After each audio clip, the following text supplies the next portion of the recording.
था आपने ये शब्द सुना है कि तुरंत का दान महाकल्याण का अर्थ क्या होता है। किसी गांव में एक गरीब ब्राह्मण रहता था। गरीबी एक स्वयं में बड़ा दुख होता है। गुरु की कृपा सब पर रहे, कोई गरीब ना हो, सब धन धान्य से पूर्ण हो। उसके एक बेटी थी। बेटी ऐसे बढ़ रही थी जैसे लौकी बढ़ती है।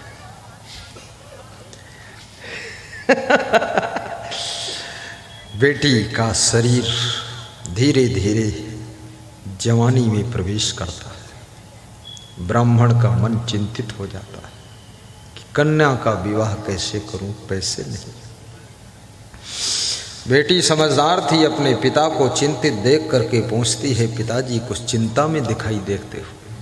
पिता ने कहा, बेटी चिंतित हूँ इसलिए चिंता में दिखाई देता हूँ। तो किस बात की चिंता है पिताजी? पिता ने कहा, बेटी तेरी ही चिंता है। तो मेरी चिंता क्यों है पिताजी? बोले तेरी नहीं, तेरी शादी की चिंता है। तो शादी में क्या है, कर देना शादी पिताजी। कैसे करूं बेटी? पैसे नहीं। पैसे का भी बहुत महत्व होता है, याद रखना।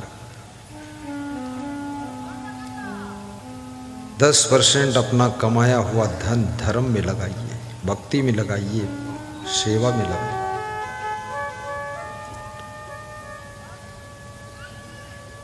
बेटी हंसती है और अपने पिता को प्रणाम करती है।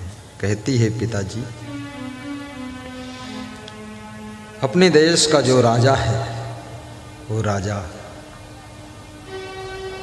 रोज कविता सुनता है और नई नई कविता सुनता है, पुरानी भी सुनता है, और सुनकर अच्छी लगती कविता तो उसको इनाम देता है।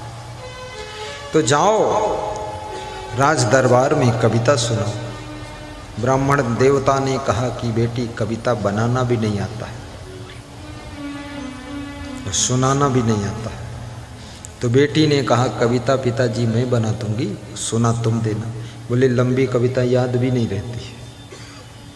तो बेटी ने कहा, मैं केवल छोटी बनाऊंगी, आधी लाइन की। बना दे बेटी। फिर कभी कभी बेटी के गुण पिता को निश्चिंत कर देते। कभी कभी बहुओं की कलाएं पूरे घर को सुखी कर देती है। कभी कभी तुम्हारी पत्नी के अच्छे अच्छे गुण आपके घर को स्वर्ग बना देते हैं।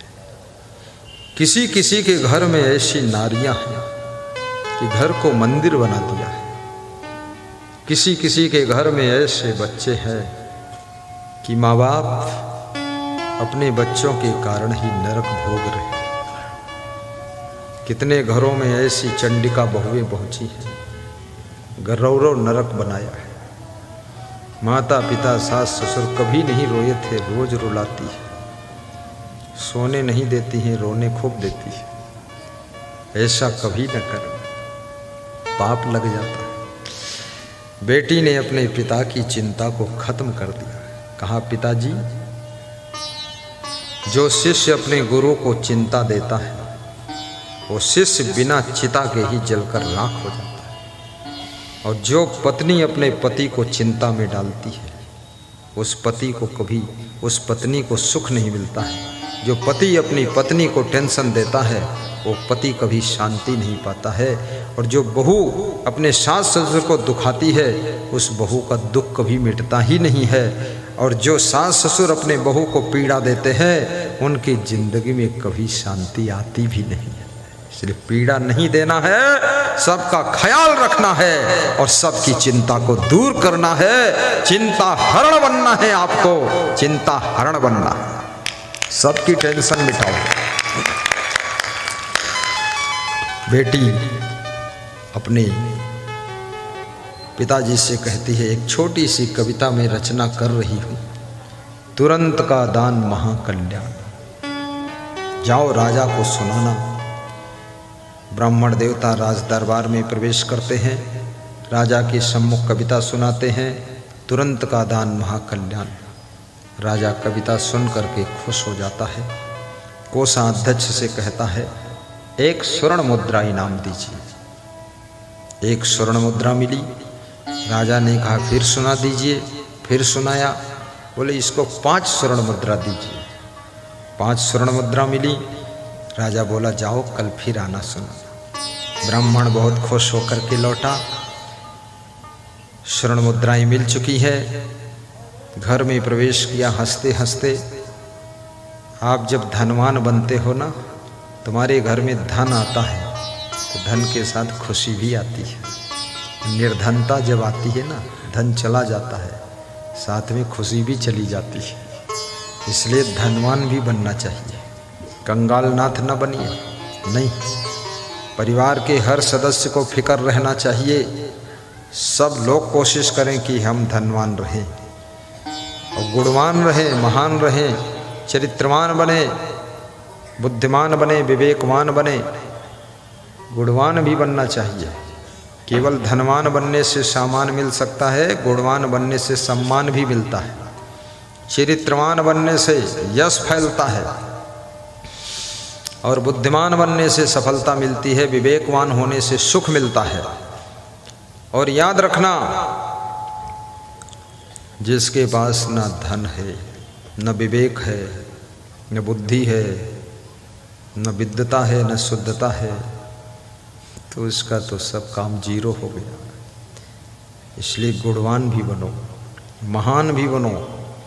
शराब पीकर कोई बलवान बन नहीं सकता, जुआ खेल कर कोई धनवान बन नहीं सकता।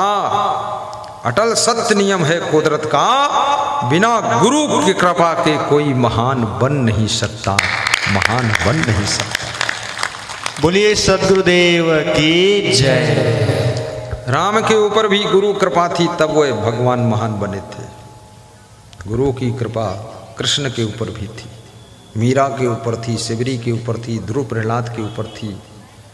गुरु बिनु ज्ञान न उपजे, नहीं अज्ञान विनाश। बंदों गुरुवर देव को, जिनसे भ्रम तम नाश। गुरु की कृपा अमर पद पावे, अमर आई अमरे रही जावे। बेटी अपने पिता को खुश देखती है, कहती है पिताजी आज कैसा लगा? बोले आज जैसा लगा ऐसा कभी नहीं लगा, आज बहुत अच्छा लगा। तुम्हारी खुशियाँ तुम्हारे परिवार के हर सदस्य के हाथ में रहती है। आपकी खुशी भी स्वतंत्र नहीं है।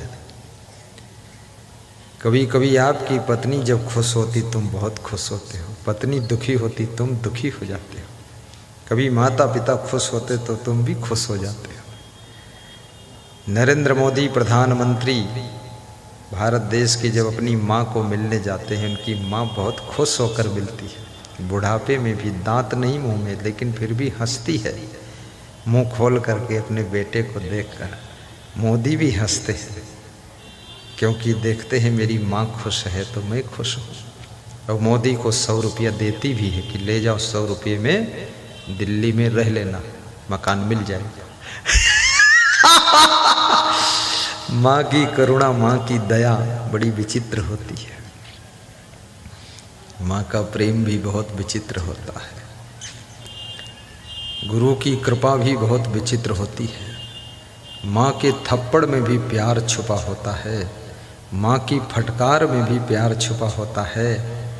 और माँ जिस समय पुचकारती है उसमें भी प्यार करती है, और माँ जिस समय डांटती है उसमें भी एक विशेष प्यार होता है।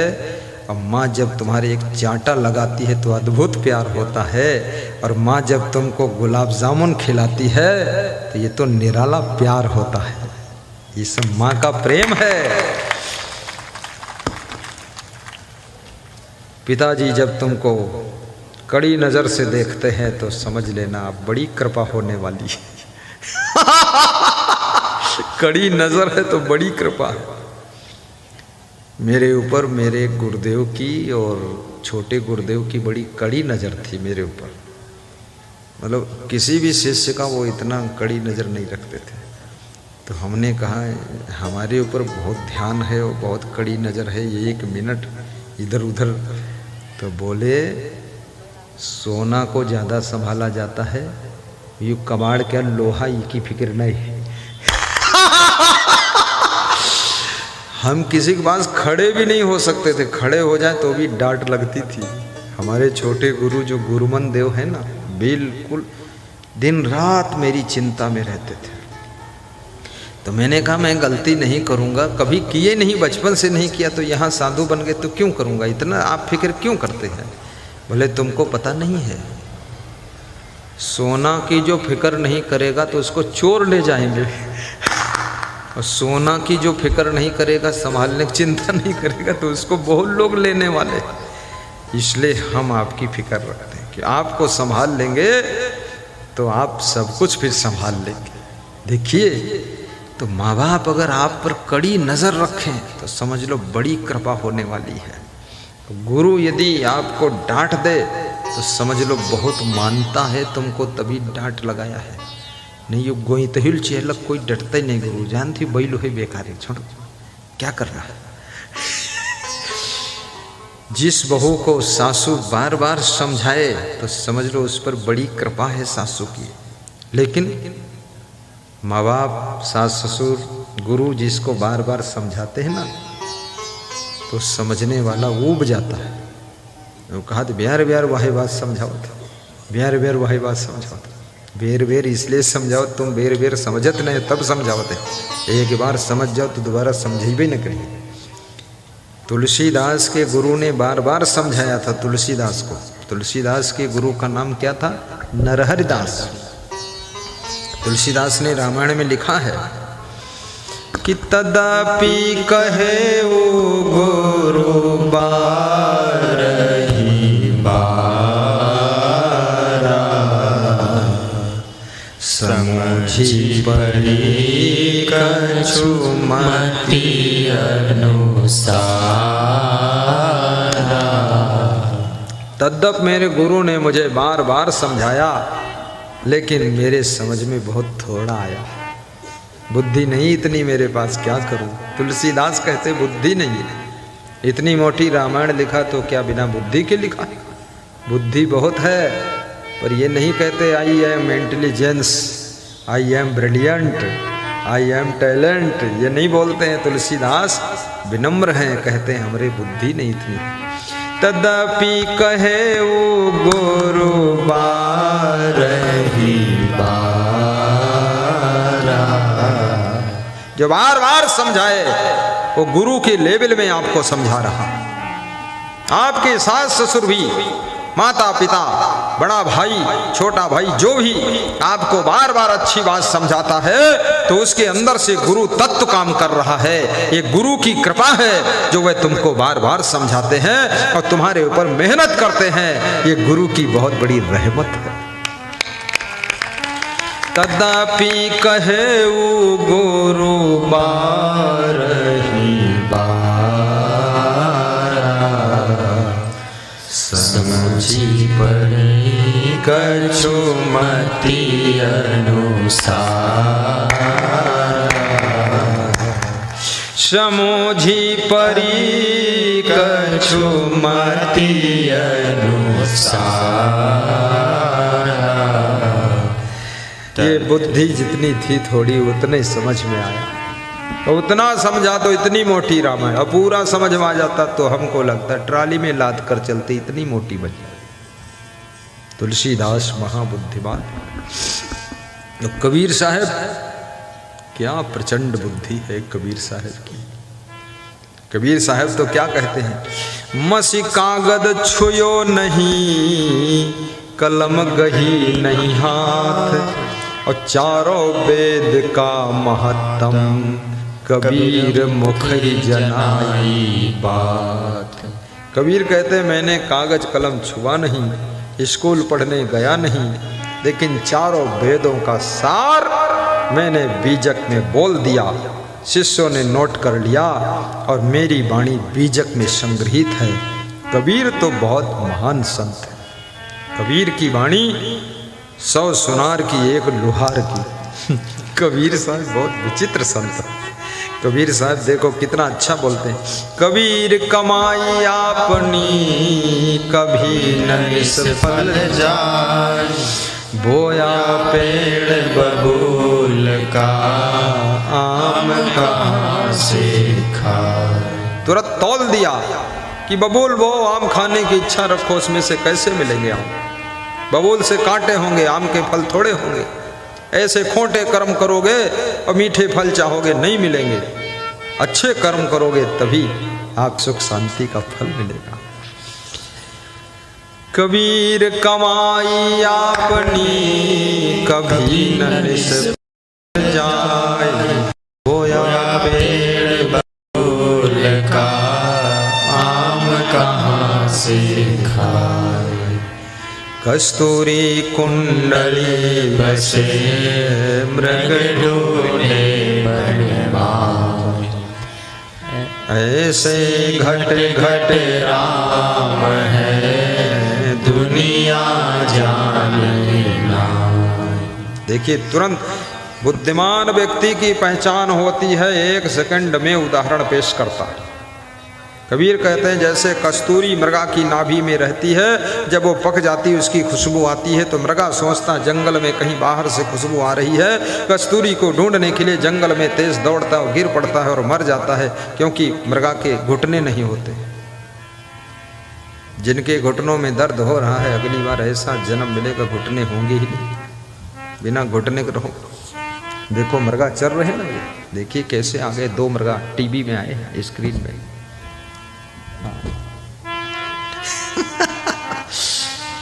कस्तूरी कुंडली बसे मृग ढूंढे बनवाए, ऐसे घट घट राम है दुनिया जाने ना। घट घट में राम है, ऐसे जैसे कस्तूरी मृगा की नाभि में है, ऐसे आपके हृदय में राम बैठे हैं। क्या उदाहरण देखिए, सब उदाहरण से बात किया कबीर साहब ने। मानो से जन्म दुर्लभ मिले न दूजी बार, पक्का फल जो गिरे पड़ा बहुरी न लागे डार। ये उदाहरण दिया पके फल का। देखिए फटाफट उदाहरण, एग्जाम्पल छोटे छोटे। ऐसे उदाहरण में बात करना। हमारे साथ में भक्त लोग बैठे थे, शाम को भी सुबह भी खट से उदाहरण देकर इनको समझाता था मैं, छोटा छोटा, तो इनको हंसी आ जाती थी। उदाहरण देना ये बहुत ब्रेन का काम है।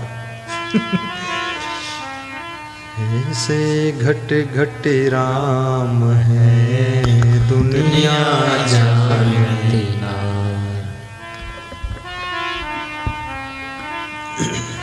बहुत बड़ी बात है। धन्य हो कबीर, धन्य हो महान को। आइए हम आप पुनः उस तुरंत के दान महाकल्याण की कथा पर पहुँचे, क्योंकि 10 मिनट से ज़्यादा समय बचा नहीं है। सत्संग करते करते हमको थकान तो नहीं आई है, लेकिन मुस्कान आई है। थकान इसलिए नहीं आई है कि भक्तों का प्रेम बहुत है। मैंने यहाँ देखा एक बात, हमें जो ज़रूरत होती वो सामान सब ला देते। मोबाइल की ज़रूरत थी, तुरंत ला दिया, बस बोलो। हमने कहा घड़ी दीवालम लगा दिया, जब कमरे से निकला तो लगी थी, जो बताया सब कर दिया। तो जहाँ मनोकामना पूर्ण हो जाए, तहाँ मन तो मुस्काता ही है।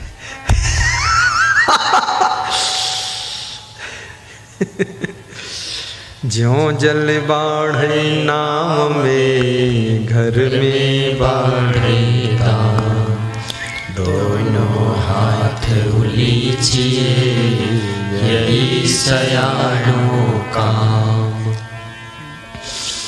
चिड़ी चोंच भर ले गई, घटे न नदियों नीर, दान किए धन ना घटे, कह गए संत कबीर। दान किए धन ना घटे, कह गए संत कबीर।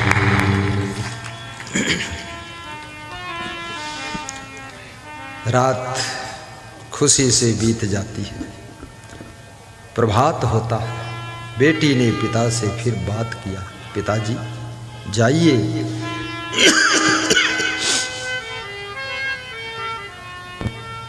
फिर राजा साहब को कविता सुनाई।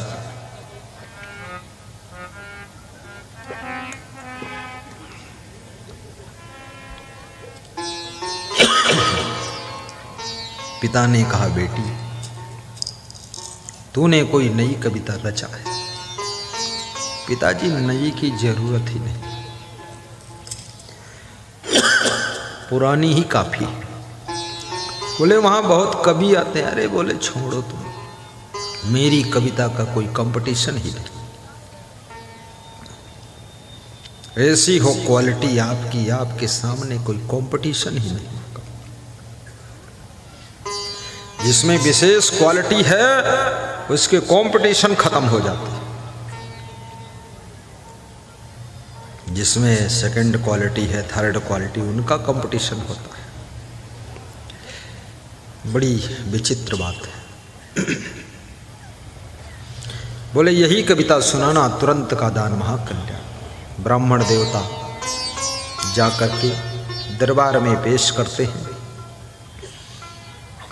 राजा के सामने कविता सुनाते हैं, तुरंत का दान महाकल्याण। राजा खुश हो गया, 5 स्वर्ण मुद्रा फिर इनाम दिया। ब्राह्मण भी खुश हो गए।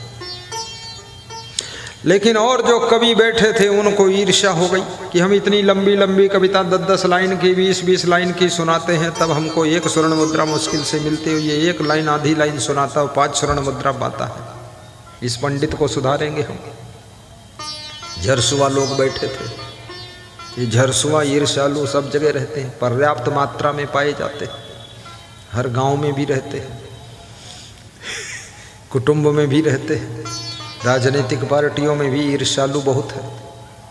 कोई नेता आगे बढ़ने लगा तो उसको कहीं न कहीं लफड़े में फंसा के गिरा देंगे। बड़े ईर्ष्यालु लोग हैं। ईर्ष्या तो न गई मेरे मन से।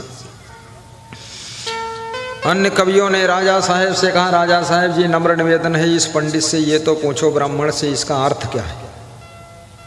तो राजा ने पूछा, इधर आओ ब्राह्मण देवता, इसका अर्थ बताओ। बोले कल बताऊंगा। बोले कल नहीं बता पाए तो जेल में डाल दूंगा। लफड़ा फंसा दिया लोगों ने। अर्थ पूछा।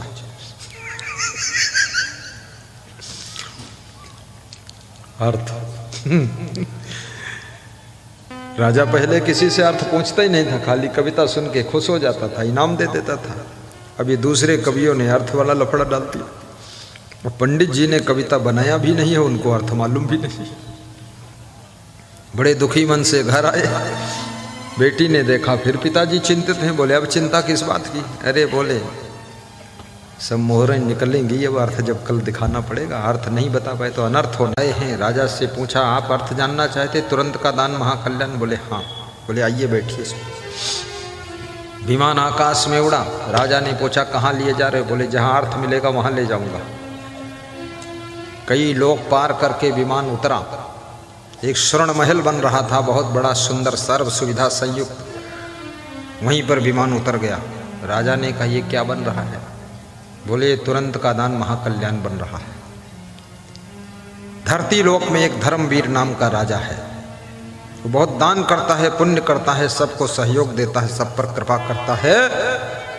उस धर्मवीर नाम के राजा के लिए स्पेशल स्वर्ग बनाया जा रहा है देवलोक में। तो उस राजा ने कहा, धर्मवीर तो मैं ही हूँ राजा। बोले आपके लिए बन रहा है, ये अर्थ दिखाने आया, तुरंत का दान महाकल्याण हो रहा। राजा बड़ा खुश हुआ। उसने सोचा, अरे ऐसा ये कविता। पार्षद विमान पर बिठा करके पुनः उसी बगीचे में छोड़कर चले जाते हैं।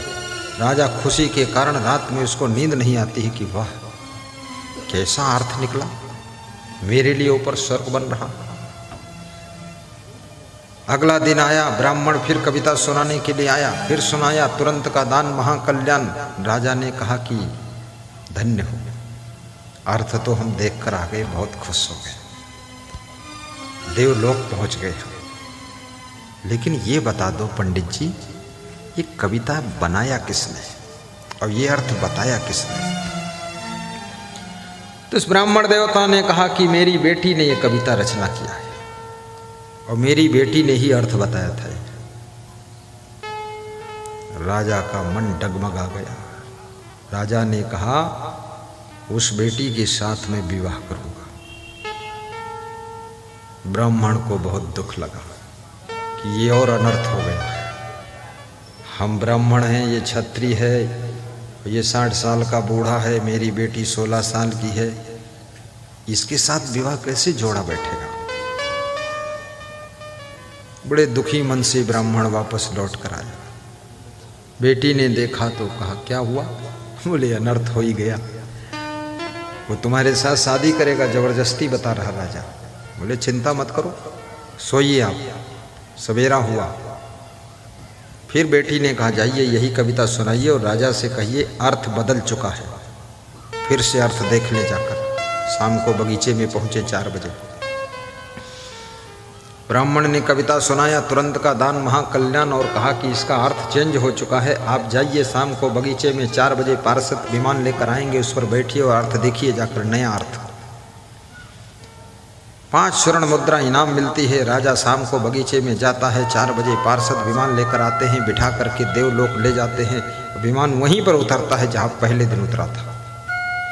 देखते हैं तो हजारों मजदूर उस स्वर्ण भवन को हथौड़े से तोड़ रहे हैं। वहाँ बहुत बड़ा कुंड खोदा जा रहा है। बोले अभी क्या हो रहा है यहाँ? तो बताया जो धर्मवीर राजा था वो रातों रात अधर्मवीर राजा हो गया है।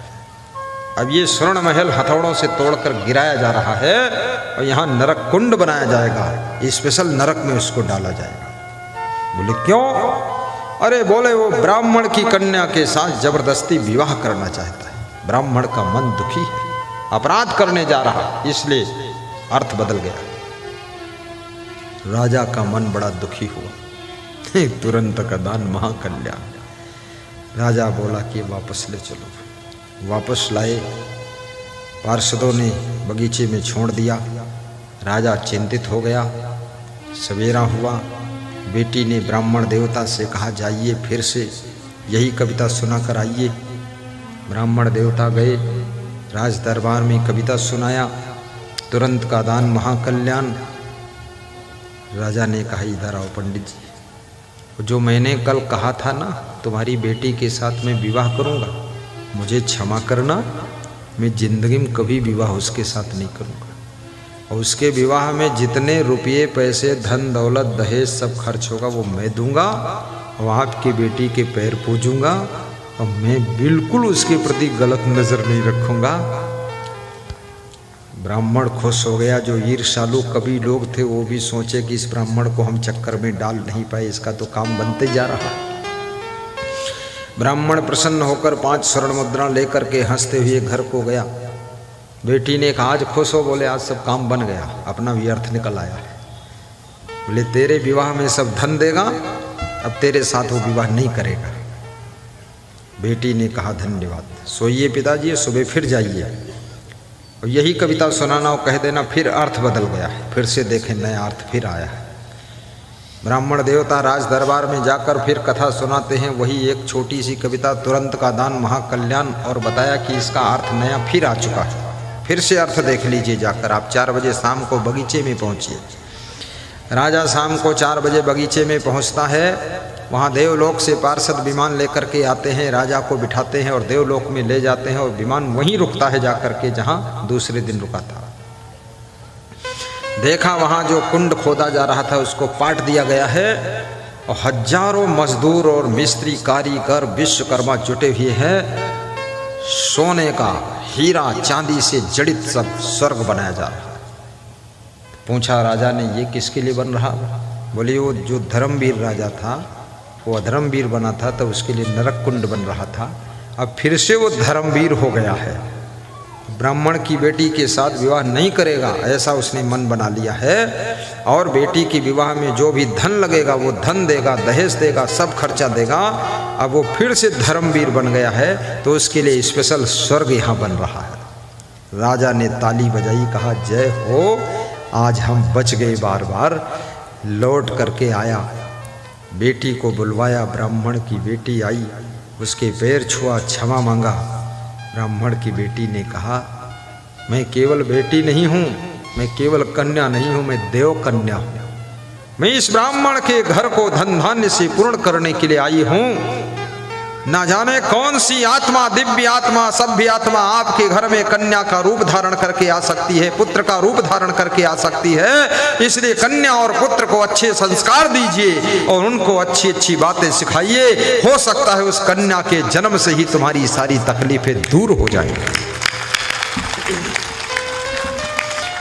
कन्या को मारने की कोशिश मत करिए कि उसको गर्भ में मार दें। कितने लोग कन्या की जांच कराते हैं कि हमारी पत्नी के गर्भ में कन्या